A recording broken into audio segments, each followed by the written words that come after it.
Sir, आज के budget को आप कैसे देखते हैं? आज जो बजट पेश किया गया उसके अंदर टेक्सटाइल के लिए भी खास तौर से पॉइंट्स रखे गए थे।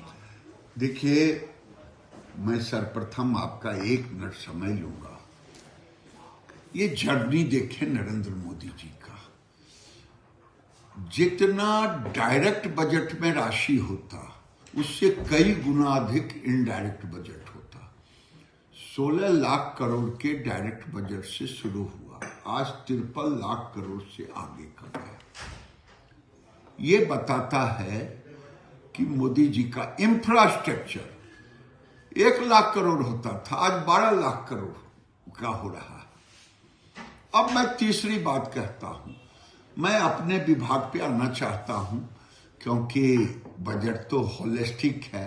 होलिस्टिक के लिए फाइनेंस डिपार्टमेंट ने कहा, मैं अपने डिपार्टमेंट को लेता हूं। नरेंद्र मोदी जी के 10 साल के माने 14 से 25 तक के बीच में 5 करोड़ लोगों को टेक्सटाइल ने रोजगार दिया है। ये मैं कहानी किस्सा नहीं कह रहा हूं, मैं चुनौती के साथ कर रहा हूं। जिसको बहस करनी हो सड़क से लेके सदन तक बहस कर ले, चाहे राहुल गांधी हो चाहे कोई हो। यूपीए सरकार में 10 साल में केवल 33 lakh sewing machine, stitching machine import हुआ, यहां बनता नहीं। मोदी जी के कार्यकाल में 1.25 करोड़ मशीन इंपोर्ट हुआ और एक मशीन पर 1.76 लोगों को फैब्रिक से लेकर के गारमेंट पैकेजिंग तक रोजगार मिलता। तो जब इतना रोजगार 5 करोड़ लोगों को दिया, तो ये एग्रीकल्चर के बाद सबसे ज्यादा रोजगार देने वाला बजट विभाग है। इसीलिए मोदी जी ने भी इस पर फोकस दिया है। अब मैं कहूं, ये होलिस्टिक है, एक अम्ब्रेला है जिसमें 5 सब पार्ट है। फाइबर भी है, मैन्युफैक्चरिंग भी है, हैंडलूम भी है, सस्टेनेबिलिटी भी है, स्किलिंग भी है। अब इसमें हम उन्होंने फाइबर मिशन दिया है। अब ये फाइबर मिशन पहली बार लिया गया है। ये सोच, दुनिया आज फाइबर 2 ही तरह के हैं, मैन मेड फाइबर और नेचुरल फाइबर। अब सस्टेनेबल फाइबर की ओर दुनिया जा रही है।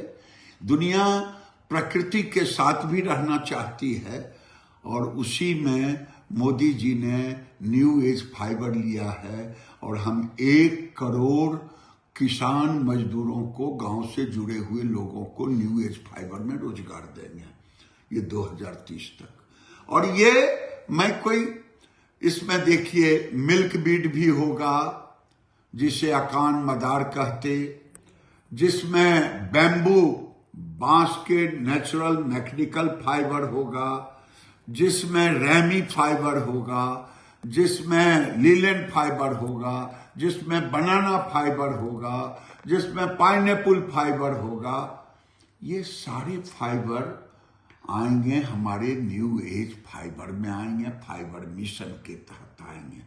यहां रोजगार भी है और दुनिया को सस्टेनेबिलिटी भी देंगे। दूसरा मैं कहता हूं, इन्होंने मेगा टेक्सटाइल पार्क दिया है, जोर दिया है। इससे टेक्निकल टेक्सटाइल भारत में 2014 के पहले नाम मात्र के चर्चा होते थे। हम सैनिटरी नैपकिन ये सब बाहर से इंपोर्ट करते थे, आज हम यहां बना रहे हैं। अभी $4 बिलियन पर हम चले गए हैं एक्सपोर्ट पर। केवल गए ही नहीं हैं बल्कि आने वाले 2030 तक हम $12 बिलियन का मार्केट साइज पर ध्यान रखे हैं। और जो एक्सपोर्ट हुआ है, इससे हमें जो FTA हुआ है एक्सपोर्ट को, उससे फायदा मिलेगा। वही नहीं, अब 1 डिस्ट्रिक्ट 1 प्रोडक्ट को भी लक्ष्य किया है और महात्मा गांधी ग्राम स्वराज योजना, ये महात्मा गांधी ग्राम स्वराज जो है, ये महात्मा गांधी ग्राम स्वराज जब ये महात्मा गांधी के विचारों को हम उसमें समायोजन करेंगे। अभी तक आजीविका मिशन में मोदी जी ने लाखपति दीदी बनाया, अब मोदी जी महात्मा गांधी ग्राम स्वराज में हैंडलूम में 10 लखिया दीदी बनाएंगे और ये प्रोग्राम बन चुका है। आने वाले दिन में हम सारे होलिस्टिक रूप में ये रोजगार भी देंगे, एक्सपोर्ट भी करेंगे, मजदूरों को अपग्रेड भी करेंगे, टेक्नोलॉजी में भी इंडस्ट्री को मदद करेंगे समर्थ के माध्यम से, और टेक्निकल टेक्सटाइल को भी मिशन के रूप में। जी सर, आपने बताया 10 लखिया दीदी जो है आपने अनाउंस किया है, जो कि महात्मा गांधी ग्राम स्वराज इनिशिएटिव के अंडर आता है। मनरेगा को लेके भी महात्मा गांधी का नाम जब आया था तब कांग्रेस ने काफी हंगामा किया था। अब फिर से एक योजना है जिसके तहत आप आगे बढ़ रहे हैं, उसको कैसे देखते हैं? जब देखिए, मैं कुछ बोलूंगा तो कुछ लोगों को मिर्ची लगेगी। महात्मा गांधी का नाम कुछ लोगों ने चुराया राजनीतिक दृष्टि से, और मुझे कहे तो मैं तो खुला खुला बात करता हूं। ये फिरोज गांधी को क्या जरूरत था महात्मा गांधी लगाना? इंदिरा गांधी, राजीव गांधी, सोनिया गांधी, संजय गांधी, राहुल गांधी, प्रियंका गांधी, ये गांधी को बेचने का काम किया, क्योंकि इनके पास अपना बेचने को कुछ नहीं था। नरेंद्र मोदी गांधी को दिल में रखते, उनके विचारों को महात्मा गांधी ग्राम स्वरोजगार योजना में जमीन पर उतारेंगे। हमें महात्मा गांधी के विचारों को लाना है। 1 डिस्ट्रिक्ट 1 प्रोडक्ट, हैंडलूम, हैंडीक्राफ्ट। जी सर, बजट को लेकर ऑपोजिशन की तरफ से स्टेटमेंट आ रहे हैं कि ये खोखला बजट है, इसमें कुछ भी ऐसा खास नहीं है, ये सिर्फ जनता को बेवकूफ। अच्छा, ये बजट कोई विपक्ष के लिए लाए हैं कि देश के लिए लाए हैं?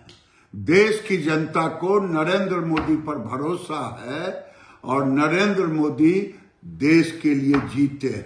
जी सर, थैंक यू। आपके मोबाइल पर तुरंत आएगी ब्रेकिंग न्यूज। स्क्रीन पर सबसे पहले दिखेगी बड़ी खबर। देश दुनिया की हर खबर एक जगह। अब आपके मोबाइल पर तुरंत फटाफट इंस्टॉल कीजिए न्यूज नेशन ऐप और रखिए खुद को अपडेट।